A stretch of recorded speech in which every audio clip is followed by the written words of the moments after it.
আমরা শুনতে এসেছি আল্লাহর কালাম, সেই কালামের নাম কি? কুরআন। আমরা কোন রাজনৈতিক দলের আলোচনা এখানে করতেও আসি নাই, কোন রাজনৈতিক দলের আলোচনা এখানে আমরা শুনতেও আসি নাই। কি আসছি নাকি? আমরা শুধু এতটুকুই বুঝি যে যেই দল করেন না কেন, আপনি আওয়ামী লীগ করেন, বিএনপি করেন, জামাত ইসলাম করেন, জাতীয় পার্টি করেন, চরমনাই করেন, আপনি পীরের মরিদ হন, যেই দল করেন না কেন, আপনাকে ফিরে আসতে হবে কোরআনের কাছে। আপনি কোরআন বাদ দিয়ে অন্য কোন দলের কাছে যদি আপনি যান, যেই দল কোরআন চেনে না, যেই দল ইসলাম চেনে না, আল্লাহ চেনে না, আল্লাহ রাসূল চেনে না, এইরকম দলের কাছে যখন আপনি যাবেন, তাদের আনুগত্য করবেন।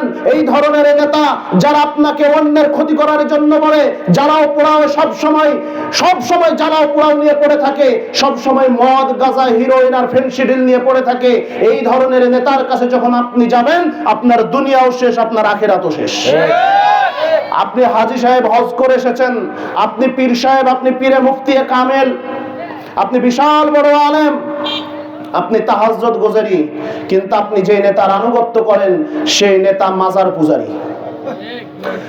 আপনি যে নেতার আনুগত্য করেন সেই নেতা নির্বাচনের সময় আসলে বগল বোঝাই কোরআন শরীফ হাতে নেয় আর শাহজালালের মাজারে যায়, আর নির্বাচন শেষ হয়ে গেলে হাতে শাখা মাথায় সিঁদুর পড়ে। কথা বলেন ঠিক না ঠিক? এই ধরনের নেতার আনুগত্য যখনই আপনি করবেন, আপনার দুনিয়াও শেষ, আখিরাতও শেষ। আমার ভাইয়েরা, আল্লাহ রাব্বুল আলামিন পবিত্র কোরআনুল কারীমটা মানব জাতির কল্যাণের জন্য নাজিল করে দিয়েছেন, আর মানব জাতিকে জানিয়ে দিয়েছেন, মানুষ তোমরা কোরআনের কাছে আসো। কুল্লাহাবিতু মিনহা জামিআন ফাইম্মা ইয়াতিয়ান্নাকুম মিন্নী হুদান ফামান তাবিআ হুদায়া ফালা খাউফুন আলাইহিম ওয়ালা হুম ইয়াহজানুন। আল্লাহ রাব্বুল আলামিন ডাক দিয়ে বললেন, দোলনা থেকে শুরু করে নিয়ে কবর পর্যন্ত, জন্ম থেকে শুরু করে নিয়ে মৃত্যু পর্যন্ত, রান্নাঘর থেকে শুরু করে নিয়ে সংসদ ভবন পর্যন্ত, আন্তর্জাতিক ভবন পর্যন্ত, তুমি তোমার প্রত্যেকটা জীবনে কোরআনুল কারীমটাকে মানবা। তার কারণ হলো রব্বুল আলামিন ডাক দিয়ে বললেন, ইসলাম এমনই একটি সাবজেক্ট, এমনই একটি কিতাব, ইসলাম এমনই একটি বিষয় আমার আপনার জন্য দিয়ে দিয়েছেন। আল্লাহ পাক রব্বুল আলামিন ইসলাম সম্পর্কে বলছেন, মানব জীবন পরিচালনার জন্য মা ফাররাতনা ফিল কিতাবি মিন শাই, এমন কোন বিষয় নাই যে বিষয়টা আমি আল্লাহ পাক রব্বুল আলামিন কোরআনুল কারীমের মধ্যে নাজিল করি নাই। সুবহানাল্লাহ বলেন। তার মানে কোরআনুল কারীমের মধ্যে আল্লাহ পাক রব্বুল আলামিন প্রত্যেকটা বিষয় মানব জীবন পরিচালনার জন্য আল্লাহ রাব্বুল আলামিন জানিয়ে দিয়েছেন। সুবহানাল্লাহ বলেন। তার মানে রাজনীতির কথা মনে হয় নাই, তাহলে কোরআনে আছে না? এক শ্রেণীর মানুষ বলে যে হুজুররা কোরআন নিয়ে রাজনীতি করে। আচ্ছা বলেন, আমরা কোরআন নিয়ে রাজনীতি করি না, কোরআন ভিত্তিক রাজনীতি। আমরা তো দুনিয়ার কোনো পচা রাজনীতির কথা বলতে চাই না, আমরা দুনিয়ার কোনো পচা রাজনীতি করতেও চাই না। কথা বলেন। আমরা লেনিন, কার্ল মার্কস, আব্রাহাম লিঙ্কনের তৈরি করা ধর্মনিরপেক্ষ মতবাদ, সমাজতন্ত্র, গণতন্ত্র, ধর্মনিরপেক্ষতাবাদ, জাতীয়তাবাদকে আমরা লাথি মারি। আমরা আল্লাহর কালাম পছন্দ করি, আল্লাহর কোরআন পছন্দ করি। আল্লাহর কোরআনে আল্লাহ পাক রব্বুল আলামিন বলেছেন কত সুন্দর করে, আলা লাহুল খালকু ওয়াল আমর ইনিল হুকমা ইল্লা লিল্লাহ, সৃষ্টি যার, আইন চলবে তার, বিধান দেবেন তিনি, গোটা মসনদের স্রষ্টা যিনি। সুতরাং আমরা কোন মানুষের, কোন বাপ দাদার তৈরি করা মতবাদের কাছে আমরা মাথা নত করতে পারবো না। কারণ আল্লাহ তাআলা নিজেই বলেছেন, মা ফাররাতনা ফিল কিতাবি মিন শাই, প্রত্যেকটা বিষয় আমি কোরআনে জানিয়ে দিয়েছি, প্রত্যেকটা বিষয় আমি কোরআনে বলে দিয়েছি। অতএব কোরআন ছাড়া অন্য কোথায় যাও তুমি শান্তি খোঁজার জন্য? কোরআন ছাড়া, ইসলাম ছাড়া শান্তি অন্য কোথাও আছে? কথা বলেন না কেন আছে? নাই। হযরত ওমর রাদিয়াল্লাহু তাআলা আনহু ইসলামের যুগে খেয়াল করে দেখেন, হযরত ওমর ইবনুল খাত্তাব রাদিয়াল্লাহু তাআলা আনহু তিনি যখন রাষ্ট্রীয় খলিফা, রাতের অন্ধকারে তিনি ঘুরতেন, রাতের অন্ধকারে ঘুরতেন, প্রজাদের দুঃখ দুর্দশাগুলো তিনি দেখতেন নিজের চোখে। একদিন গভীর রাত্রে তিনি ঘোরাঘুরি করেন, হঠাৎ করে তিনি খেয়াল করে দেখেন একটা তাঁবুর মধ্যে কিছু বাচ্চার কান্নার আওয়াজ আসতেছে। হযরত ওমর রাদিয়াল্লাহু তাআলা আনহু তাঁবুর কাছে গেলেন, আরো কাছে গেলেন, কাছে গিয়ে স্পষ্ট আওয়াজ শুনলেন, তাঁবুর ভিতরে প্রবেশ করলেন, বাচ্চারা কান্না করে, আর একজন বৃদ্ধা মহিলা কি যেন হাড়িতে রান্না করতেছে। হযরত ওমর বললেন, বৃদ্ধা, এত রাত্রি হয়ে গেল, রান্না কেন এখনো শেষ করতে পারো নাই? বাচ্চারা তো কান্না করছে ক্ষুধার যন্ত্রণায়। সে বৃদ্ধা ডাক দিয়ে বললেন, অপথিক যুবক, কে তুমি? আমি জানি না।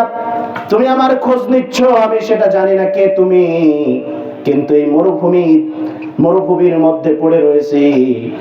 রাষ্ট্রীয় খলিফা, রাষ্ট্রীয় সরকার এখন পর্যন্ত ওমর আমাদের কোনো খোঁজ রাখলো না।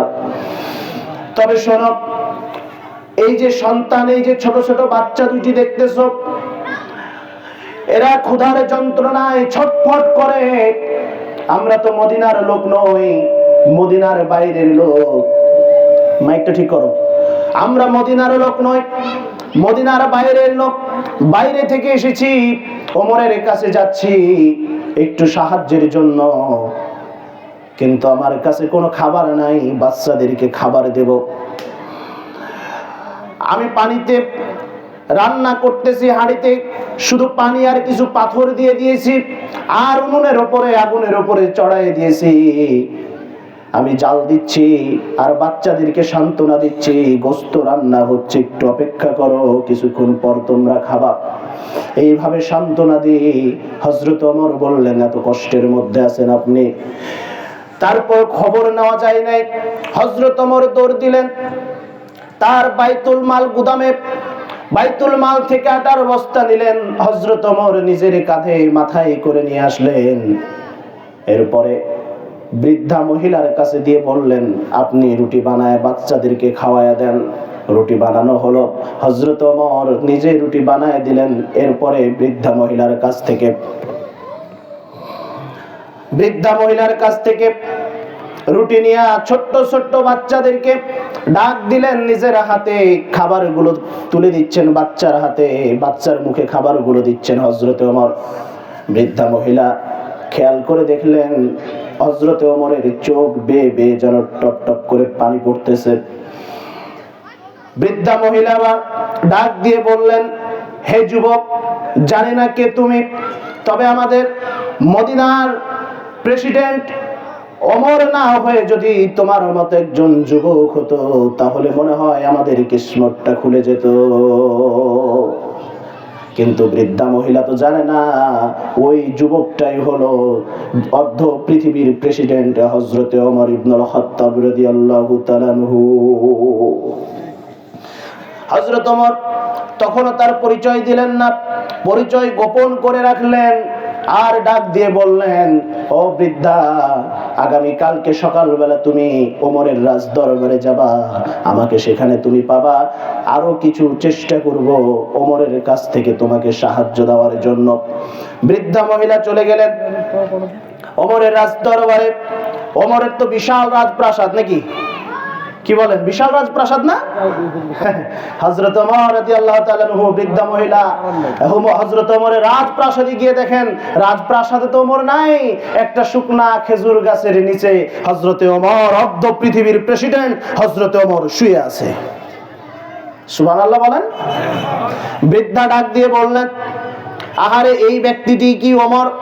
অথচ গত রাত্রে তাকে আমি বলেছিলাম তার সাথে কত খারাপ ব্যবহার, না ওমর সম্পর্কে না কত খারাপ কথা বলেছি, একেই না বলেছিলাম তুমি যদি আমাদের মদিনার প্রেসিডেন্ট হতা ওমর না হয়ে, তাহলে আমাদের কত ভালো হতো। আহারে, দেখি এই ব্যক্তিটাই তো সেই হযরতে ওমর। এবার বৃদ্ধা মহিলা ওমরের কাছে গিয়ে বলছেন, আমিরুল মুমিনিন, আপনি আমাকে ক্ষমা করে দেন, আপনি আমাকে মাফ করে দেন। এবার হযরত ওমর বলে, বৃদ্ধা, কেন তুমি আমার কাছে মাপ চাও?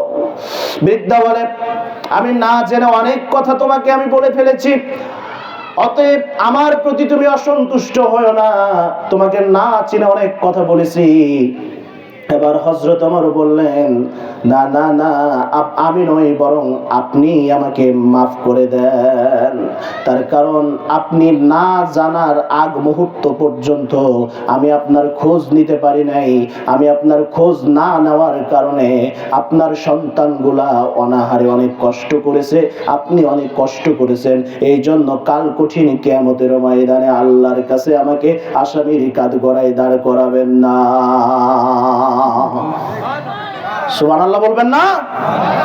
এটা হচ্ছে ইসলামী রাষ্ট্রের খলিফা, ইসলামী রাষ্ট্রের প্রেসিডেন্ট। ইসলামী রাষ্ট্রের নিয়ম হলো, ইসলামী রাষ্ট্রের নিয়ম হলো প্রজারা আরামে ঘুমাবে আর রাষ্ট্রীয় খলিফা ঘুরে ঘুরে দেখবে তার প্রজারা কত কষ্টের মধ্যে আছে।